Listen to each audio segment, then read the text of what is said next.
Bulletin में खुशामदीद। सबसे पहले बात करेंगे तख्ते पंजाब पर राज के लिए होने वाली जंग की, जिसके लिए बिसात बिछ चुकी है। सियासी चालों पर सलाह मशवरे जारी हैं। हुकूमत और अपोजिशन ने प्लान्स तैयार कर लिए हैं। वजीर आजम शहबाज शरीफ तमाम मसरूफियात तर्क करके इस्लामाबाद से लाहौर पहुंच चुके हैं। पार्टी रहनुमाओं की हंगामी बैठक बुलाई गई है। हमजा शहबाज भी शरीक होंगे। इमरान खान भी आज पार्टी रहनुमाओं से मुशावरत करेंगे। पंजाब की सियासत में साबिक सदर आसिफ अली जरदारी की एंट्री के बाद चैमा गोई और कयास राइयों का ना थमने वाला सिलसिला शुरू हो गया। मोनिस इलाही के इंकशाफात के बाद क्या इमरान खान और चौधरी परवेज इलाही एक पेज पर हैं भी या नहीं, ये सवालात उठने लगे हैं। तो ये आम सवाल है कि क्या इमरान खान और चौधरी परवेज इलाही अब एक पेज पर हैं भी या नहीं, सवालात उठने लगे। आसिफ जरदारी की पंजाब की सियासत में एंट्री, इस हवाले से भी चैमा गोइयां शुरू हो गई हैं। इमरान खान आज पार्टी रहनुमाओं के साथ सर जोड़ेंगे, जबकि वजीर आजम अपनी मसरूफियत तर्क करके जो है वो इस वक्त लाहौर में उनके डेरे हैं। दिसंबर के सर्द मौसम में पंजाब में सियासी गर्मा गर्मी, सफबंदी हो गई। हुकूमत और अपोजिशन के प्लान तैयार। साबिक आर्मी चीफ पर तनकीद, तहरीक इंसाफ और काफ लीग में इख्तिलाफात शिद्दत इख्तियार कर गए। मोनिस इलाही ने पीटीआई को माजी याद दिला दिया। बोले जब सपोर्ट मिली थी तो जनरल बाजवा ठीक थे, अब कैसे खराब हो गए। एक इंटरव्यू में उनका कहना था कि सोशल मीडिया पर एक तबका जनरल बाजवा पर तनकीद में मसरूफ अमल है। ये वही बाजवा साहब हैं जिन्होंने समंदर का रुख पीटीआई के लिए मोड़ा था। बच्चा सीखेगा तो चलेगा, तो नीचे उतारोगे तो सीखेगा ना। नैपियां बदलते रहना सारी जिंदगी। पहले बाप अब बेटे ने पीटीआई को आईना दिखा दिया। कल तक इत्तेहादी रहने वाले क्या आज एक दूसरे के मुखालिफ बन गए। मोनिस इलाही ने साबिक आर्मी चीफ पर होने वाली तनकीद को बिला जवाज करार देते हुए तहरीक इंसाफ को आड़े हाथों ले लिया। क्या पंजाब में असेंबली की तहलील से पहले ताल्लुकात तब्दील होने जा रहे हैं, सवाल उठने लगे। मेरी आपसे गुजारिश है कि आप पीटीआई वालों को एक दफा जरा तगड़े तरीके से कह दें, घबराना नहीं। कल तक इमरान खान को मशवरा देने वालों ने पीटीआई को घबराहट में मुब्तला कर दिया। पंजाब में इस बार ऊंट किस करवट बैठेगा, ये तो वक्त ही बताएगा। बज़ाहिर दोनों इत्तेहादियों की राहें जुदा जुदा नजर आ रही हैं। मोनिस, आपने बड़ी अच्छी बात की। तो पंजाब में तहरीक अदम एतमाद का ये मामला, वज़ीर आज़म शहबाज शरीफ लाहौर में मौजूद हैं। पंजाब की सूरत हाल पर वज़ीर आज़म शहबाज शरीफ ने नून लीगी क़यादत से मुलाकातें शुरू कर दी हैं। क्या कुछ होने जा रहा है, कौन कौन से अहम रहनुमाओं के साथ मुलाकातें तय हैं और किन किन के साथ हो चुकी हैं, इसी हवाले से बात कर लेते हैं। अब्बास नकवी हमारे साथ मौजूद हैं। अब्बास, जुम्मे को सियासी एतबार से बड़ी अहमियत हासिल है, आज भी जुम्मा है, क्या बड़ी खबर दे रहे हैं, क्या पता चल सका है अब तक? जी बिल्कुल, जो वज़ीर आज़म शहबाज शरीफ है वो आज जुमे के रोज सुबह ही लाहौर पहुंच गए थे। इस्लामाबाद से तमाम जो मसरूफियात थी वो उन्होंने तर्क कर दी थी और आज सुबह से ही जो शहबाज शरीफ है वो जो मॉडल टाउन में अपनी रिहाइश के छानवेज वहाँ पर मौजूद है और मुलाकातों का सिलसिला भी जारी है इस हवाले से। और इस वक्त जो तहरीक अदम एतमाद लाने के हवाले से या गवर्नर की जानिब से जो कहा जा सकता है कि जो वज़ीर आला पंजाब है परवेज इलाही वो एतमाद का वोट ले, इस हवाले से मुख्तलिफ ऑप्शन पे गौर किया जा रहा है। और मुख्तलिफ अरकान असेंबली ने भी आज वज़ीर आज़म शहबाज शरीफ से उनकी रिहाइश पर मुलाकात की, जबकि जो दीगर आला क़यादत है पंजाब की उससे भी मुलाकात की शहबाज शरीफ से। और अब से कुछ देर में जो नून लीग के जो मामले खसूसी हैं वज़ीर आज़म के अताउल्लाह तारड़ जो है वो भी इस हवाले से अहम जो है प्रेस कॉन्फ्रेंस करने जा रहे हैं। जी ठीक है, इस हवाले से आपने आगाह किया, बेहद शुक्रिया आपका। तो आम सवाल ये है कि सूबाई असम्बलियाँ तहलील करना है या फिर तहरीक अदम एतमाद का सामना करना है। तहरीक इंसाफ की पार्लिमानी पार्टी अब से कुछ देर बाद सर जुड़ेगी, इसकी मजीद तफसीलात जान लेते हैं समा के नुमाइंदे कज़ाफ़ी भट्ट से। कज़ाफ़ी भट्ट, आज तजावीज़ पर भी गौर किया जाएगा। इमरान खान परवेज इलाही से मुलाकात के बाद अपने अरकान को वहाँ पर एतमाद मिलेगी, उनको बताया जाएगा कि ये सारी गुफ्तगू हुई है। बिल्कुल जी, अभी तक वैसे इजलास शुरू नहीं हुआ, लेकिन जो सबसे अहम पॉइंट है जो आपने पहले भी बताया कि इत्तेहादी जमात जो है वो काफ लीग किस तरफ जाएगी, क्या दोनों इमरान खान और चौधरी परवेज इलाही एक पेज पर हैं या नहीं। अभी तक इस पार्लिमानी पार्टी के इजलास में चूँकि इत्तेहादियों को भी शिरकत की दावत दी गई थी, अभी तक मुस्लिम लीग काफ के कोई भी रुकन जो है वो इस पार्लिमानी पार्टी के इजलास में शिरकत के लिए नहीं आया। पीटीआई के तमाम अरकान असेंबली पहुँच चुके हैं, इमरान खान जमान पार्क में हैं और वहाँ पर वो पार्टी रहनुमाओं के साथ मुलाकातें कर रहे हैं। तवक्को यही है कि वो वीडियो लिंक की बजाय यहाँ पे बराह रास्त खुद आएंगे और इजलास की सदारत करेंगे और तमाम मामलात के ऊपर जो है वो एतमाद में लेंगे। इस्तीफ़े देना है या नहीं देना, या असेंबलियाँ तहलील करना है या तहरीक अदम एतमाद का सामना करना है, इन तीनों ऑप्शंस के ऊपर जो है वो बात की जाएगी। अगरचे ये तय किया गया है कि असेंबलियाँ तहलील की जाएंगी, लेकिन ये तमाम चीज़ें यहाँ पर रखी जाएंगी। और कल जो मुलाकात हुई थी परवेज़ इलाही की, जिसके अंदर उनकी जानिब से ये तजवीज़ दी गई थी कि असेंबलियाँ तहलील ना की जाए, तहरीक अदम एतमाद का सामना किया जाए, वो तमाम चीज़ें यहाँ पर डिस्कस होंगी। लेकिन सूरत हाल जो ये है कि पीटीआई अरकान मौजूद हैं, इत्तेहादी जमात के ना रुकन आए हैं अभी तक कोई, ना ही वज़ीर आला पंजाब आए हैं, इनमें से कोई भी जो है वो शिरकत अभी तक नहीं की। अब देखना यह है कि क्या पार्लिमानी पार्टी के इजलास में काफ लीग शिरकत करती है या नहीं करती, इससे जो है हवा का रुख है। पार्लिमानी पार्टी के आज इस इजलास में काफ लीग शिरकत भी करती है या नहीं करती है, क्योंकि अभी उनकी जानिब से कोई वहाँ पर रुकन मौजूद नहीं। अपडेट करने के लिए शुक्रिया कज़ाफी भट्ट।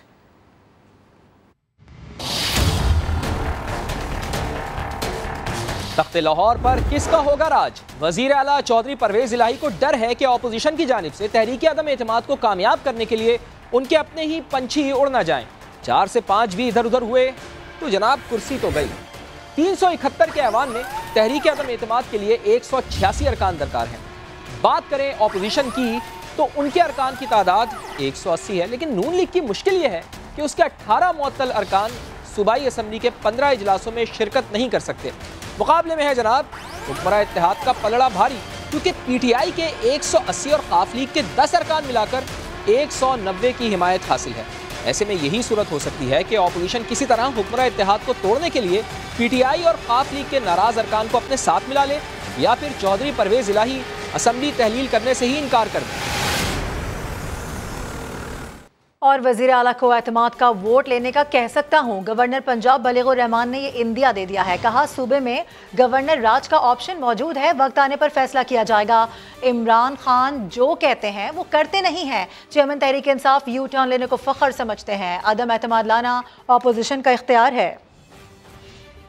इस वक्त चाहें ये तोड़ सकते हैं, लेकिन खान साहब जो हैं वो जो कहते हैं बिलअमूम वो करते नहीं हैं, और यू टर्न लेना जो है उसमें हमेशा वो फ़ख्र समझते हैं। बहरहाल ये पीटीआई की मर्ज़ी है। गवर्नर रूल भी आइन की एक प्रोविजन है और मखसूस हालात में उसको भी, उसके बारे में भी सोचा जा सकता है, लेकिन उसके साथ साथ अदम एतमाद लाना अपोजिशन का इख्तियार है। और अगर मैं ये समझूँगा कि वज़ीर आला अपना एतमाद खो चुके हैं तो फिर उनको एतमाद के वोट का भी मैं कह सकता हूँ। तो बहरहाल बहुत सी ऑप्शंस हैं, इसको गौर देखा जा रहा है और वक्त के साथ साथ जैसे चीज़ें अनफोल्ड होंगी आपके सामने इंशाल्लाह हालात आते जाएंगे। जी आले रहनुमा लतीफ़ खोसा कहते हैं पंजाब में गवर्नर राज का कोई इम्कान नहीं है, आइन में इसकी कोई गुंजाइश नहीं है। ऐसा कुछ किया भी तो अदालत उठाकर बाहर फेंक देगी। उन्होंने कहा कि वज़ीर आला को एतमाद का वोट लेने का कहा जा सकता है, ऐसा ना हुआ तो असेंबलियाँ तहलील हो जाएंगी। गवर्नर राज के सर के चांसेस होते हैं? गवर्नर राज का तो कोई इम्कान है ही नहीं। ना तो आर्टिकल 232 में कोई उसकी गुंजाइश बनती है, ना 234 में गुंजाइश बनती है, ना कोई वहाँ ऐसी वॉर लाइक सिचुएशन है, ना कोई इतनी टर्बुलेंस है वहाँ की, गवर्नेबल ही नहीं है सूबा। तो वो तो बड़ा महदूद दायरा होता है। ये कोई बादशाह थोड़ा है कि जाके उठा के तोड़ दें इस तरह असेंबली। वो 58(2)B जब से ख़त्म हुई है वो अख्तियार एग्जेक्टिव में ख़त्म हो गया है, हेड ऑफ द स्टेट में या हेड ऑफ द प्रोविंस में। वो अख्तियार ही नहीं है। अगर करेंगे भी तो अदालत उठा के बाहर फेंकेगी, वो गवर्नर राज नहीं लग सकता। और इस मामले पर फैसल वावदा कहते हैं कि पंजाब और केपी हुकूमतें टूटती नजर नहीं आ रही, सिस्टम ऐसे ही चलता रहेगा। ट्विटर बयान में साबिक सेनेटर ने ये कहा है कि बंद गली से निकलें, टेबल पर बैठें, सिस्टम में रहते हुए इस निज़ाम को बदला जाए। उन्होंने इमरान खान को मुखातिब करते हुए कहा, आपके इर्द गिर्द मौजूद सांप जो मनफी सियासत कर रहे हैं उसका फ़ायदा नहीं होगा, ये सांप पहले ही आपको ले डूबे हैं। सुप्रीम कोर्ट में इमरान खान के खिलाफ तौहीन अदालत की हुकूमती दरख्वास्त पर समाअत। वज़ारत दाखिला के वकील ने मौक़िफ़ इख्तियार किया कि इमरान खान का अदालती फैसले का इल्म होते हुए भी डी चौक की कॉल देना रिकॉर्ड से साबित है। अदालत ने नुक्ता उठाया कि इमरान खान ने बराह रास्त कोई यकीन दहानी नहीं कराई। इस हवाले से रिपोर्ट कर रहे हैं इस्लामाबाद से जुल्करनैन इकबाल। सुप्रीम कोर्ट में वजारत दाखिला के वकील सलमान बट ने दलाइल देते हुए कहा कि इमरान खान अदालती फैसले से आगाह थे, लेकिन इसके बावजूद उन्होंने टी चौक जाने की कॉल दी। अदालत को यकीन दहानी कराने वाले असद उमर तो खुद भी इमरान खान के साथ मौजूद थे। रिकॉर्ड से सब साबित है कि अदालत में बार बार गलत बयानी की गई। अदालत आखिर कितनी गलत बयानियों से दरगुजर करेगी? जस्टिस याहिया अफरीदी ने रिमार्क्स दिए कि इदारों ने अदालत को मालूमात फराहम कर दी हैं, अब अदालत जाने और तौहीन अदालत करने वाले बताएं हुकूमती दरख्वास्त कैसे काबिल समाअत है। जस्टिस मुजाहिर नकवी ने कहा कि 25 मई का मुकदमा गैर मुअस्सर करार देकर खत्म किया गया था, इस पर तौहीन अदालत की कार्रवाई कैसे हो सकती है? साबित करना होगा कि इमरान खान को अदालती हुक्म का इल्म था। जस्टिस इजाजुल अहसन ने कहा कि इमरान खान ने बराह रास्त कोई यकीन दहानी नहीं कराई थी, कोई गलत बयानी हुई भी है तो बाबर अवान और फैसल चौधरी की जानिब से होगी। चीफ जस्टिस ने रिमार्क्स दिए कि अदालत के खिलाफ बहुत कुछ कहा गया लेकिन नोटिस नहीं लिया गया। तौहीन अदालत कानून का मकसद फैसलों पर अमल दरामद कराना है, किसी को सजा देना नहीं। केस की मजीद समाअत आइंदा हफ्ते तक मुलतवी कर दी गई। और रियासती इदारों के खिलाफ बयानात और मुतनाज़ ट्वीट्स। पाकिस्तान तहरीक इंसाफ के सेनेटर आजम सवाती को बलूचिस्तान में दर्ज मुकदमे में भी गिरफ्तार कर लिया गया है। बलूचिस्तान पुलिस सेनेटर आजम सवाती को लेकर कोयटा चली गई। सेनेटर आजम सवाती FIA साइबर क्राइम के पास रिमांड पर थे। FIA ने आजम सवाती को जुडिशल रिमांड पर जेल भिजवाने की इस्तदा कर रखी थी। बलूचिस्तान पुलिस ने इसी इल्ज़ाम में आजम सवाती के खिलाफ दर्ज मुकदमे में उन्हें गिरफ्तार कर लिया और अपने साथ लेकर कोयटा चली गई। रियासती इदारों के खिलाफ मुतनाज़ ट्वीट्स पर आजम सवाती के खिलाफ मुल्क भर में तकरीबन 50 FIR दर्ज हैं। बरतानिया से रिकवर फंड्स की बहरिया टाउन मुंतकली के केस में बड़ी पेशरफ। नैब ने फैसल वाउडा के बाद मजीद साबिक वज़रा के बयान रिकॉर्ड कर लिए। इमरान खान को भी शामिल तफ्तीश करने का इम्कान है। तफसीलात देखिए इस्लामाबाद से सोहेल रशीद की इस रिपोर्ट में। साबिक दौरे हुकूमत में बरतानिया से रिकवर फंड्स बहरिया टाउन को कैसे मुंतकिल हुए? साबिक काबीना में शामिल घर के बेदियों ने ही सारी कहानी नैब के सामने रख दी। नैब को फैसल वावडा के बाद 3 दिसंबर 2019 की काबीना मीटिंग से मुतालिक मजीद गवाहियां मिल गयीं। शहजाद अकबर ने काबीना में क्या ब्रीफिंग दी और रिकॉर्ड कैसे सील हुआ? MQM के साबिक वज़रा ने अपने बयानात रिकॉर्ड करा दिए। मीटिंग का सारा अहवाल नैब को बता दिया। नैब ज़राए के मुताबिक शहजाद अकबर और दीगर के खिलाफ रेफरेंस दायर करने के लिए काफी बयानात और शवाहिद मौजूद हैं। शहजाद अकबर वतन वापस ना भी आए तो रेफरेंस दायर हो जाएगा। मलिक रियाज के साथ लेन देन, अल कादिर यूनिवर्सिटी और रिकवर फंड्स की बहरिया टाउन को मुंतकिली के केस में नैब की जानिब से साबिक वज़ीर आज़म इमरान खान को भी शामिल तफ्तीश करने का इम्कान है। ज़राए के मुताबिक इमरान खान के बयान के लिए उन्हें तलबी का नोटिस या सवालनामा भेजा जा सकता है। सोहेल रशीद, समा, इस्लामाबाद। बराह रास्त आपको लिए चलते हैं। वज़ीर आज़म के मुआविन ख़ुसूसी अता तारड़ न्यूज़ कॉन्फ्रेंस कर रहे हैं। बनाने के लिए चीज़ों को, भैया आप इतनी देर चुप थे, आपको बाजवा साहब की रिटायरमेंट याद आई है बयान देने के लिए? सिर्फ उनको भी मुतनाज़ा किया और पंजाब के सारे प्रोसेस को भी मुतनाज़ा किया और साथ साथ इमरान खान साहब की पार्टी को भी मुतनाज़ा कर गए। अपनी साख बचा ली कि जी हम जो हैं वो बिल्कुल ठीक खड़े हैं। अब ये मोहन साहब ने इस बयान की टाइमिंग इसलिए चुनी क्योंकि उनको पता है कि पंजाब में असम्बलियाँ तहलील होने जा रही हैं और बाप बेटा बहुत सारी चीज़ों का एडवांस ले चुके हैं। हम तो लगे रहे पंजाब में 200 अरब की आटे पे सब्सिडी दे दो, कोई नई गाड़ी ना खरीदो, कोई शहाना खर्च जो अखराजात हैं उनको रोका। बिजली हमने कहा कि 200 यूनिट पे मुफ्त बिजली दे दो। तो ये किस काम में लगे रहे हैं? ये इस काम में लगे रहे हैं कि 1.5 अरब की नई गाड़ियां खरीद लो। 150 गाड़ी खरीदी है जिसमें 70 फॉर्च्यूनर शामिल हैं। और वो कहाँ से खरीदी? एक पुराना सप्लायर है टोयोटा रावी, टोयोटा साइवल, उनको सील करा दिया कि आपका बिल्डिंग प्लान ठीक नहीं है। गाड़ियाँ टोयोटा गुजरात से खरीदी जा रही हैं। आके मेरे इस बयान को काउंटर कर दें। मोनस साहब ऑन एयर कह दें कि पंजाब गवर्नमेंट जो 1.5 अरब की नई गाड़ियाँ वज़रा के लिए ले रही है वो नहीं ले रही टोयोटा गुजरात से, या उनका इस डील से कोई ताल्लुक नहीं है। मैं पीछे हट जाता हूँ, माफ़ी मांगता हूँ आके। बट अपने कंपेटिटर्स को जो बाकी टोयोटा के शोरूम है, टोयोटा रावी है, टोयोटा साइवाल है, सिर्फ इसलिए कि वो नून लीग का एक MP है शेख अलाउद्दीन और वो ये काम सियासत में आने से पहले का कर रहा है। वो काफ लीग में भी रहे हैं, वो नून लीग में भी रहे हैं। किसी दौर में ये नहीं हुआ कि किसी कार की डीलरशिप का शोरूम सील कर दिया जाए कि फलां बंदे से गाड़ी खरीदनी है। ये सरकारी खजाना ना, कोई जाती खजाना तो नहीं है आपका। फिर कुंजा में जहां पे गुजरात डिवीजन अब मेरा एहतजाज है, वजीराबाद का जिला बनाया, बिल्कुल ठीक बनाया, हम उसको वेलकम करते हैं। एक अच्छा स्टेप है, चाहे इन्होंने बनाया हम उसको वेलकम करते हैं, बहुत अच्छी बात है। मगर वजीराबाद के जिले को और हाफिजाबाद को गुजरात डिवीजन के साथ दरिया के पार क्यों लगाया? हमारा तो जीना मरना, हमारी खुशी गमी, हमारा लेन देन, हमारे हर चीज वो गुजरांवाला से मुंसलिक है। हम अब दरिया के पार 1 घंटे का सफर करके गुजरात में जाएंगे। हमारा कमिश्नर का ऑफिस गुजरांवाला में, आरपीओ का ऑफिस गुजरांवाला में, महकमा खुराक का दफ्तर गुजरांवाला में, हमारे लोग अपने मसाइल लेके गुजरांवाला जाते हैं। मगर सिर्फ इसलिए कि मोनस साहब ने कुंजा में जहां डिविजनल हेडक्वार्टर बनना है वहां पे कई हजार एकड़ जमीन खरीद ली है, तो ये डिविजनल हेडक्वार्टर वहां पे बनाया जा रहा है और 2 अजला को वहां पे साथ अटैच कर दिया गया है। हमारा घंटे का सफर है, हाफिजाबाद वालों का 2 घंटे का सफर है। तो ये छोटी छोटी जो चोरियां चकारियां और डेवलपमेंट के बजट के अंदर से जो एडवांस लिए हुए हैं मोनस इलाही ने, ये किस लिए लिए हुए? वजीरों की तनख्वाह 12 लाख रुपए हमने गवर्नर साहब को सदा की कि इस महंगाई के दौर में किसी वजीर की तनख्वाह नहीं होनी चाहिए इतनी। हमने पेट्रोल नहीं लिया जब तक हम वजीर थे पंजाब के अंदर। वो बिल वापस किया 12 लाख तनख्वाह वाला, 12 लाख महीना, गजब खुदा का, खाते पीते लोग हैं सारे। जब वो बिल वापस किया, वो बिल वापस करने के बाद दोबारा मंजूर करके 12 लाख रुपया हर वजीर तनख्वाह महीने की ले रहा है पंजाब के अंदर। गजब खुदा का कि ये पंजाब के अंदर जो लूट मार है, ये परवेज इलाही साहब नहीं चाहते कि ये खत्म हो।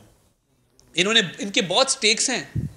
इन्होंने जो यहां पे कमीशन मंथलियां लगाई हुई हैं, वो किस लिए लगाई हुई हैं? तो ये सारी ड्रामेबाजी है कि वहां पे आके एक ऐलान कर दें कि जी हम आप खान साहब जान भी आपके लिए हाजिर है। मैंने परवेज इलाही को वजारत आला के लिए मरते हुए देखा है। दुआए खैर जब हम कह के आए और दुआए खैर सबके सामने हुई, कलाम पढ़ा गया, अल्लाह का कलाम पढ़ा गया, जिसके बाद ये मुकर गए, वो एक अलग बात है। मगर सुबह मुझे परवेज इलाही साहब ने 9 बजे फोन किया, हेलो तहरीक अदम एतमाद जमा कराई है आपने बुज़दार साहब के खिलाफ। मोहम्मद खान भट्टी ने मेरी बात कराई। मैंने कहा जी वो बुज़दार साहब के खिलाफ जमा 9:30 का टाइम है। वो खुदा दे बंदे, खान पागल है, असेंबलियां तोड़ देगा, कोट अनकोट, खुदा दे बंदे, खान पागल है, असेंबलियां तोड़ देगा। तुसी बुज़दार दे खिलाफ जमा कराओ तहरीक अदम एतमाद। हमारे बंदे सीढ़ियां चढ़ रहे थे असेंबली की, 9:30 दोबारा कॉल आ गई। वो बुज़दार की क्या बना तहरीक अदम एतमाद का? मैं कहा जी बंदे पौड़ियां चढ़े ना, अंदर जान दो, जमा हो जाती है। हमने जो जमा कराई थी परवेज साहब के कहने पे कराई थी कि इमरान खान असेंबलियां ना तोड़ सके, और ये दुआए खैर के बाद अगली सुबह की बात है और तहरीक अदम एतमाद आ गई। वो तो अलग बात है कि बुज़दार साहब का इस्तीफा भी आ गया, मगर ये असेंबली तब नहीं तोड़ना चाहते थे। ये चाहते थे कि ये अगर असेंबली तोड़ दी तो गड़बड़ हो जाएगी, मेरी घर आई वजारत आला को ठोकर लग जाएगी। एक शख्स जो सैलाब में ना गया हो मगर कमाई के लिए यहां पे 8 क्लब 7 क्लब में दफ्तर खोले हो, कमीशन एजेंट हो, जिस तरह हॉकर नहीं होते, रेट लग रहा होता है, पोस्टल ट्रांसफर 2 लाख, उसके ऊपर फिर हर ग्रेड का एक अलग रेट है। तो ये इमरान खान साहब ने सही कहा था, पंजाब के सबसे बड़े डाकू हैं। इतनी हिर्स, लालच और हवस है इक़्तिदार की कि अब फौज को दोबारा बदनाम करने पे आ गए कि जी वो बाजवा साहब ने तब कहा था, मैं अल्लाह वल्लाहु आलम, अल्लाह जानता है बेहतर। मगर आप क्यों मुतनाज़ा कर रहे हैं जब वो खुद कह गए कि फरवरी के बाद हम बिल्कुल न्यूट्रल, ए पॉलिटिकल हो गए थे, हमारा सियासत से कोई ताल्लुक नहीं है। तो उसमें कल मोनस इलाही साहब ने एक मुतनाज़ा बयान दे के हालात का रुख मोड़ने की कोशिश की कि इतना तनाज़ा बढ़ जाए और चीज़ें उस तरफ चली जाएं कि यहाँ पे सब गुडमुड हो जाए और असेंबलियाँ तोड़ने की नौबत ना आए, डिस्कशन ही चेंज हो जाए। तो मैं समझता हूँ कि ये मोनस इलाही पहले भी दुआए खैर के बाद अपने वालिद को जब इसने गुमराह करके तो वज़ीर आला नहीं बनने दिया और हम पंजाब में हुकूमत में आए, फिर एक अदालती ऑर्डर के ज़रिए वालिद वज़ीर आला बने, तो ये जब भी कोई खेल किसी तरह बनता है तो ये बिगाड़ने में सबसे बड़ा हाथ इसका होता है। तो मैं इस मामले में बड़ा क्लियर हूँ कि ये मोनस इलाही साहब जो हैं और इनके वालिद गिरामी ये नहीं चाहते कि पंजाब की असेंबली टूटे। हमारे पास कई कानूनी ऑप्शन मौजूद हैं। हमारे पास एतमाद के वोट की ऑप्शन है, उसकी भी तैयारी है। तहरीक अदम एतमाद है, उसकी भी तैयारी है। कोर्टों में हमारे केस लगे हुए। हमारे एक वफ्द ने लाहौर हाई कोर्ट के चीफ जस्टिस से भी मुलाकात की, उनसे रिक्वेस्ट की कि जो 18 बंदे सस्पेंड हैं उनकी बहाली के हवाले से जो केस है उसको जल्द अज जल्द लगाया जाए। सुप्रीम कोर्ट में एक रिव्यू पेंडिंग है। तमाम ऑप्शन मौजूद हैं। मगर हिकमत अमली अपनी अपनाएंगे उनकी मूव देख के, और देखें वो क्या फैसला करते हैं, किस हवाले से करते हैं, वो उनकी मर्जी है। मगर हमने हर इवेंचुअलिटी का एक प्लान तैयार किया हुआ है और वो प्लान हर हवाले से हमारी तैयारी मुकम्मल है कि जैसे ही कोई ऐसा मामला हो तो हम अपने प्लान को मंतकी अंजाम तक इंशाल्लाह पहुंचाएंगे। मगर लीगी रहनुमा अता तारड़ की न्यूज़ कॉन्फ्रेंस जारी है। जाती तिजोरी समझ के नहीं खर्चा, गाड़ियां ऑर्डर नहीं की, तनख्वाहें नहीं बढ़ाई, कमीशन जो लिए जा रहे हैं, कई फ्रंट मैन, इधर मॉडल टाउन में कब्जा हो गया, वो आमिर राज साहब है हमारे भाई, वो कागज आजकल जमीनों के बिकते हैं कि आपकी जमीन फलां खसरा नंबर में है, साथ वाले खसरा नंबर की कागज खरीद लो और कब्जा लेने पहुंच जाओ। पूरी बिल्डिंग गिरा दी एक शरीफ आदमी की। हमने शोर डाला, स्टे लिए, कोर्टों में गए, अब वो वहां पे कब्जे की कोशिश जो है वो नाकाम हुई है। मैंने पूछा, मैंने कहा ये 15-20 अरब की प्रॉपर्टी होगी? उन्होंने कहा जी ये छोटा है, लाहौर की प्रॉपर्टी है, मुनस साहब बड़े हाथ डालते हैं, ये उनके आगे से फ्रंट मैन है। ये तो हालात हैं कि आपने कोई प्रॉपर्टी नहीं छोड़ी, कोई ठेका नहीं छोड़ा। तभी भी ब्यूरोक्रेसी को भी कहा जा रहा है सी किधर नहीं जा रहे, चीफ सेक्रेटरी को फोन करके कहा गया कि हम कहीं नहीं जा रहे, आप काम जारी रखें, काम तेज कर दें, फंड जारी करें, फलां करें। तो अंदर खाते शदीद लड़ाई है, इख्तलाफात हैं। मुसर्रत जमशेद चीमा को क्यों शोकॉज दिया, आप मुझे खुद बता दें, आप खुद समझदार हैं। शोकॉज इसलिए दिया कि थोड़ी लड़ाई डले, कुछ इख्तलाफात पैदा हों, पार्लिमानी पार्टी यकजा ना हो, मैं कह सकूं कि जी नहीं असेंबली तलील नहीं हो सकती, ये पार्लिमानी पार्टी में लड़ाई डाल गई है। जब उससे काम नहीं बना तो कल एक मुतनाज़ा बयान दिलवा दिया अपने बेटे से कि इतने तनाज़ात पैदा कर दो कि पार्लिमानी पार्टी मुख्तलिफ ग्रुपों में डिवाइड और असेंबली की तलील रुक जाए। तो मुंह पे जाते तो कहते हैं जान हाजिर है, और पीछे जाके साजिशें करते हैं। तो हम तो खैर पहली ऑपोजिशन में पंजाब में, हमारे से क्या छीन लेंगे। तो इसलिए हमारी कोशिश है कि जो भी हिकमत अमली अपनाएं, हत्तल वसा कोशिश करके, लड़ाई करके, लड़ के अपना हक लेने की कोशिश करें और इनको टफ टाइम दें, और क्योंकि इनके बुरे दिन शुरू होने वाले हैं इंशाल्लाह। और अगर एंड पे जाके किसी वजह से कोई बात हमारी नहीं बनती या हम डिजायर्ड रिजल्ट तक नहीं पहुंच पाते, तो फिर इंतखाबात के लिए 100% नहीं, अल्लाह ताला के फजल से 200% तैयार। अच्छा साहब, ये बताइएगा जैसे आपने कहा कि तरीके अदम समाज जो है वो स्पीकर के चैम्बर में या सेक्रेटरी के पास पहुंच जाए तो उनको जमा करनी पड़ेगी, उस पर कार्रवाई करनी पड़ेगी, तहलील नहीं होगी। तो अगर आपकी ये अदम समाज की तहरीक असेंबली के अंदर ही नहीं जा पाती, जैसे कि गुज़िश्ता भी हुआ कि गेट बंद कर दिए गए, आपको धरना भी देना पड़ा, इस सिलसिले में इस सूरत में क्या हिकमत अमली होगी? आइन, अब कॉन्स्टिट्यूशन के जो फ्रेमर्स थे ना, जिन्होंने आइन को तख्लीक किया, उन्होंने नहीं सोचा था कि इस तरह के नीच लोग भी कभी साहिब इक़्तिदार होंगे इस मुल्क के अंदर। तो वो जब उमर सरफराज चीमा आया ना गवर्नर, तो कई लिटिगेशंस ऐसी कोर्टों में गई जो कोर्टों ने कभी सुनी नहीं थी कि जी गवर्नर ने रिफ्यूज कर दिया, मैं ओथ नहीं लूंगा, स्पीकर ने रिफ्यूज कर दिया, मैं इलेक्शन नहीं कराऊंगा। तो हर चीज़ का हल मौजूद है, वीडियो फुटेज होनी चाहिए, कागजी कार्रवाई मुकम्मल होनी चाहिए कि हम इस नीयत के साथ कि असेंबलियाँ तहलील ना हो, तरीक़े से एतमाद जमा कराने गए थे, तो गेट बंद थे, वहीं पे बैठ के धरना भी देंगे और कोशिश करेंगे उसी वक्त कोर्ट में दरख्वास्त दी जाए। कोर्ट के हवाले से भी देखिए, मेरा बड़ा दिल दुखता है, मैं बड़े रंजीदा दिल से ये बात करता हूँ। लोग बड़ी चहमगोइयाँ करते हैं कि पंजाब के वजीर हैं जिनकी वजह से हमारे केस नहीं लगते। ये नहीं होना चाहिए, ये तासुर ही नहीं होना चाहिए। स्पीकर का, ये स्पीकर अहल ही नहीं है कि स्पीकर बैठे। आर्टिकल 226 कहता है कि स्पीकर का इलेक्शन खुफिया रायशुमारी से होगा। बैलेट पेपर पे सीरियल नंबर मौजूद था, काउंटर फाइल पे सीरियल नंबर मौजूद था। ओपन एंड शट केस है, 2 महीने हो गए हैं, 2.5 महीने हो गए, हमारा केस नहीं लग रहा। जब हम वकीलों से बात करते हैं वो कहते हैं जी वो वजीर साहब हैं कोई बीच में। अब ये बातें नहीं होनी चाहिए, ये काबिल मजम्मत बातें हैं। अदलिया का, लाहौर हाई कोर्ट का ये तासर, मनफी तासर नहीं जाना चाहिए। जो मर्जी वजीर है, जो मर्जी रिश्तेदारी हो, केस मेरिट पे लगना चाहिए। रिजेक्ट कर दें, कह दें कि जी ये स्पीकर वाला केस आपका गलत है, मगर उसको इल्तवा में रखना। ये जानते बूझते हुए पंजाब के क्या हालात है, लोग बातें करने पे मजबूर हैं इस हवाले से। ये बताइएगा, खान साहब ने कहा कि 3 साल जनरल बाजवा ने उनकी हर सतह पर सपोर्ट की, सेनेटर्स के वोट भी लिए, एमपीएस को भी बुलाते रहे, फोन कॉल करते। मोना सलाई ने कहा कि उनके कहने पर वो इमरान खान साहब के साथ मिल गए।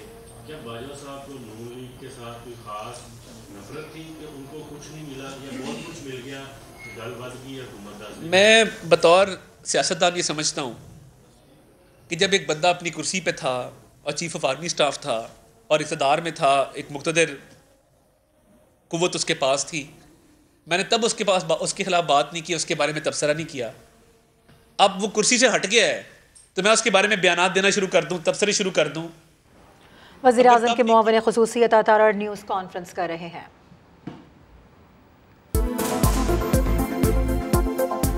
Welcome back. पीपल्स पार्टी और एमकेएम के दरमियान मुज़ाकरात में अहम पेशरफ। साबिक सदर आसिफ अली ज़रदारी ने सिंध हुकूमत को एमकेएम के तहफ़्फ़ुज़ात फौरी दूर करने की हिदायत कर दी है। एमकेएम का वफ़द कुछ देर में वज़ीर आला हाउस पहुंचेगा। इसी हवाले से बात कर लेते हैं। मुदस्सिर नज़ीर हमारे साथ है। मुदस्सिर, ये अहम डेवलपमेंट है, क्या डिटेल्स हैं इसकी? बिल्कुल, ये अहम पेशरफ सामने आई है। एमकेएम का आला सतह वफ़द कुछ देर बाद वज़ीर आला हाउस पहुंचेगा। वफ़द एमकेएम सरबराह खालिद मकबूल सदीकी की सरबराही में अपने मुज़ाकरात सामने रखेगा और साबिक सदर आसिफ अली ज़रदारी ने वज़ीर आला को अहम हिदायत जारी की हैं कि एमकेएम के मसाइल फौरी हल किए जाएँ।